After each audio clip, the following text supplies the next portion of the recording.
वीज बिलाच्या माफीसाठी मनसे उतरले रस्त्यावर। वाढीव वीज बिलाने हैराण झालेल्या राज्यातील जनतेला वाढीव वीज बिल माफ करून दिलासा द्यावा या मागणीसाठी महाराष्ट्र नवनिर्माण सेना पक्ष प्रमुख राज ठाकरे यांच्या आदेशाने आज रस्त्यावर उतरले। वीज ग्राहकांना सोबत घेऊन मनसेने विशाल मोर्चा काढला। शिवतीर्थपासून निघालेला हा मोर्चा कलेक्टर कचेरीवर धडकल्यानंतर तेथे जिल्हा प्रशासनाला निवेदन देण्यात आले। मोर्चाचे नेतृत्व मनसेचे जिल्हाध्यक्ष ॲडव्होकेट दुष्यंतराजे देशमुख, रस्ते आस्थापना विभागाचे प्रदेशाध्यक्ष रावसाहेब कदम, उमवीच्या महिला सचिव प्राची कुलकर्णी, जिल्हा सचिव अजित राजपूत, संदीप जडे यांच्या नेतृत्वात निघालेल्या या मोर्चात हितेंद्र महाले, धीरज देसले, संजय सोनवणे,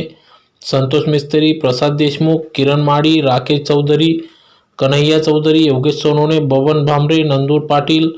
आदींसह महाराष्ट्र नवनिर्माण सेना पदाधिकारी व कार्यकर्ते या मोर्चात सहभागी झाले होते। सदर या मोर्चाला मनसेच्या आंदोलनाला मोर्चास शहराचे आमदार फारुख शाह यांच्या MIM सह विश्वकर्मा संस्था, बहुजन रिपब्लिकन सोशलिस्ट पार्टी, राष्ट्रीय समाज पक्ष, OBC आरक्षण बचाव आंदोलन, विश्वकर्मा फाउंडेशन, महाराष्ट्र सुवर्णकार महासंघ धुळे, सराफ असोसिएशन धुळे, व्यापारी महासंघ धुळे, बहुजन समाजवादी पार्टी, स्वाभिमानी रिपब्लिकन पक्ष, लोक जनशक्ती पार्टी, सफाई आक्रोश मोर्चा, माडी समाज सेवा प्रतिष्ठान यांनी पाठिंबा देत सहभाग नोंदविला।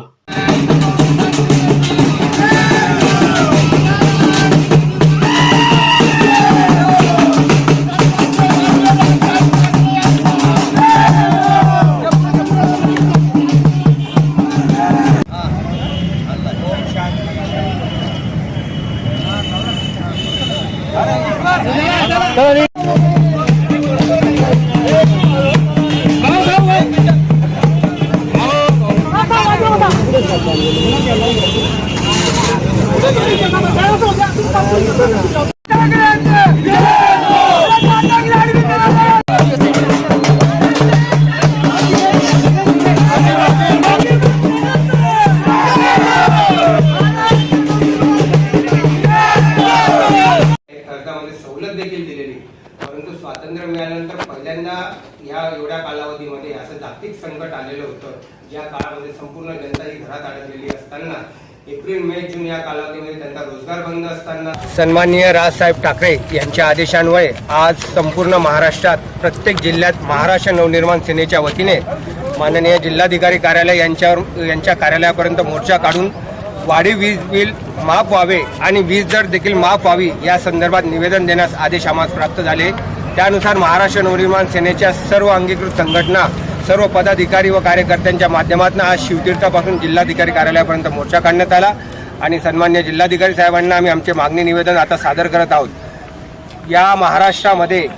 स्वातंत्र्यानंतर अनेक वेळा शेतकऱ्यांचे वीज बिल माफ झालेले आहेत, कर्ज देखील माफ झाले आहेत आणि त्या बाजूने आम्ही देखील आहोत, परंतु 70 वर्षात पहिल्यांदा या आघाडी सरकारला संधी होती की सर्वसामान्य जनतेची लॉकडाऊनच्या वेळी घरात अडकलेली होती, जिचा रोजगार बंद झालेला होता, अशांना 3 महिन्याचं वीज बिल माफ व्हायला पाहिजे होतं। निदान बाजूच्याच राज्यात मध्य प्रदेशमध्ये एप्रिल, मे आणि जून लॉकडाऊनच्या काळातील 3 महिन्यात फक्त प्रत्येकी 100 रुपयाप्रमाणे 300 रुपये लाईट बिल आकारण्यात येत आहे आणि मात्र महाराष्ट्रामध्ये सर्वसामान्य जनतेस दुपटीपेक्षा जास्त वीज बिल आकारण्यात येत आहे। या गोष्टीचा आम्ही या आघाडी सरकारचा निषेध करतो आणि आता नव्याने ज्यांनी लाईट बिल भरले नसतील त्यांचे वीज कनेक्शन रद्द करा, कट करा असे आदेश काढण्यात येत आहे आणि हेच मंत्री नितीन राऊत आधी म्हणत होते की लवकरात लवकर जनतेस दिलासा दिला जाईल, आमच्या वतीने जनतेच्या लाईट बिलामध्ये नक्कीच सवलत दिली जाईल अशी आश्वासनांची नुसती पानं या जनतेला पोहोचली आहे। या तिकडी सरकारचा आम्ही जाहीर निषेध करतो।